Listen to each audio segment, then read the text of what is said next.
മാധ്യമം പോഡ്കാസ്റ്റ്. മാധ്യമം editorial 2026 August 24 തിങ്കൾ.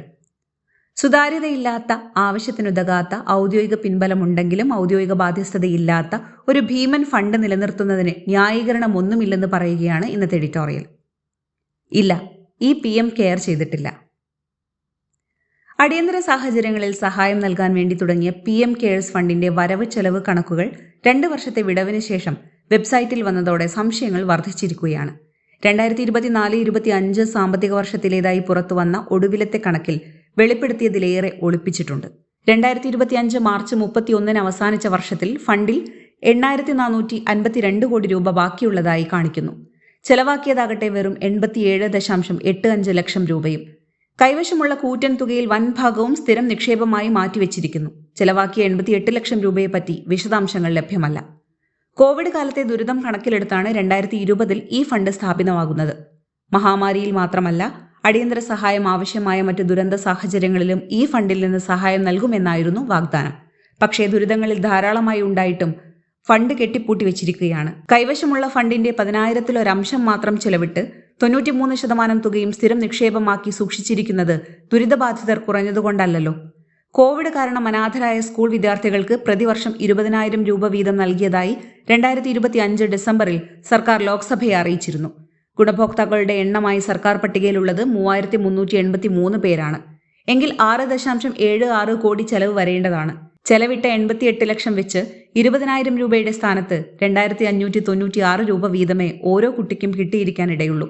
ഇതുപോലും കൃത്യമായ വിവരങ്ങളുടെ അഭാവത്തിൽ ഊഹം മാത്രമാണ്. കഴിഞ്ഞ വർഷങ്ങളിൽ രാജ്യത്ത് പലയിടത്തായി ഉണ്ടായ പ്രളയം, ചുഴലി, ഉരുൾപൊട്ടൽ തുടങ്ങിയ അനേകം കെടുതികളിൽ ജനങ്ങൾക്ക് ഉപകാരപ്പെടേണ്ട പണമാണ് പാഴായി കിടക്കുന്നത്. വൻ നഷ്ടങ്ങളുടെ ചെറിയ അംശം മാത്രമാണ് യൂണിയൻ സർക്കാർ നൽകിയതെന്ന് കേരളം, അസം, കർണാടക തുടങ്ങിയ സംസ്ഥാനങ്ങൾ പലതവണ പരാതിപ്പെട്ടിട്ടുള്ളതാണ്. ജനങ്ങൾ കഷ്ടപ്പെടുമ്പോൾ ഫിക്സഡ് ഡെപ്പോസിറ്റിന്മേൽ അടയിരിക്കുന്ന PM കെയേഴ്സ് അതിന്റെ പ്രഖ്യാപിത ലക്ഷ്യത്തിന് ഉതകുന്നേയില്ല. തുടക്കത്തിൽ അനേകം സർക്കാർ ജീവനക്കാരുടെ ശമ്പളത്തിൽ നിന്ന് പിടിച്ചതും സ്വകാര്യ മേഖലാ ബാങ്കുകളിൽ നിന്നും കോർപ്പറേറ്റുകളിൽ നിന്നും നിർബന്ധപൂർവ്വം ഈടാക്കിയതുമാണ് PM കെയേഴ്സ് ഫണ്ടിന്റെ വലിയൊരു ഭാഗം. കമ്പനികളുടെ CSR ഫണ്ട് ഇതിലേക്ക് വരുത്താനായി കമ്പനി നിയമം വരെ ഭേദഗതി ചെയ്തു. പ്രധാനമന്ത്രി ദേശീയ ദുരിതാശ്വാസ ഫണ്ട് എന്ന സംവിധാനം നിലനിൽക്കെയാണ് സമാന്തരവും അതാര്യവുമായ മറ്റൊന്നുണ്ടാക്കിയത്. നേരത്തെയുള്ള ദുരിതാശ്വാസ ഫണ്ട് CAG ഓഡിറ്റിന് വിധേയമാണ്. PM കെയേഴ്സ് അങ്ങനെയല്ല. സന്നദ്ധ സംഘടനകൾക്ക് വിദേശ സംഭാവന വിലക്കുന്നവർ തന്നെ PM കെയേഴ്സിന് അതിന് വഴി തുറന്നു കൊടുക്കുന്നു. ഇതെല്ലാം വെച്ച് നോക്കുമ്പോൾ ശരിയായ ലക്ഷ്യം എന്തായിരുന്നു എന്ന ചോദ്യം ബാക്കിയാകുന്നു.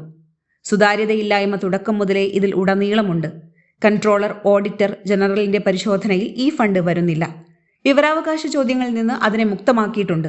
അതിന് പറയുന്ന കാരണം ഈ ഫണ്ട് സർക്കാരിന്റെ നിയന്ത്രണത്തിലുള്ളതല്ല എന്നാണ്. അതേസമയം ഫണ്ട് നടത്തുന്നത് പ്രധാനമന്ത്രിയുടെ ഓഫീസാണ്.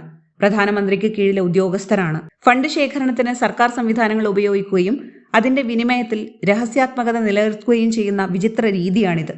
കമ്പനികളെ അവിഹിതമായി സ്വാധീനിച്ച് പണമുണ്ടാക്കാനുള്ള എല്ലാ പഴുതും അതിലുണ്ട്. തുടക്കത്തിലുണ്ടായിരുന്ന സ്വാതന്ത്ര്യ ഓഡിറ്റ് രീതി എടുത്തു കളഞ്ഞത് എന്തിനാണ്?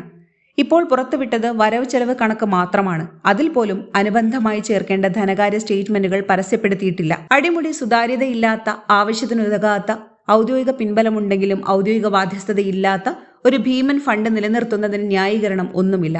അത് മുമ്പേ നിലവിലുള്ള ദേശീയ ദുരിതാശ്വാസ നിധിയിൽ ലയിപ്പിക്കുകയും നടത്തിപ്പിന് സ്വാതന്ത്ര്യവും നീതിയുക്തവുമായ സംവിധാനം ഉണ്ടാക്കുകയുമാണ് വേണ്ടത്. മാധ്യമം പോഡ്കാസ്റ്റ്.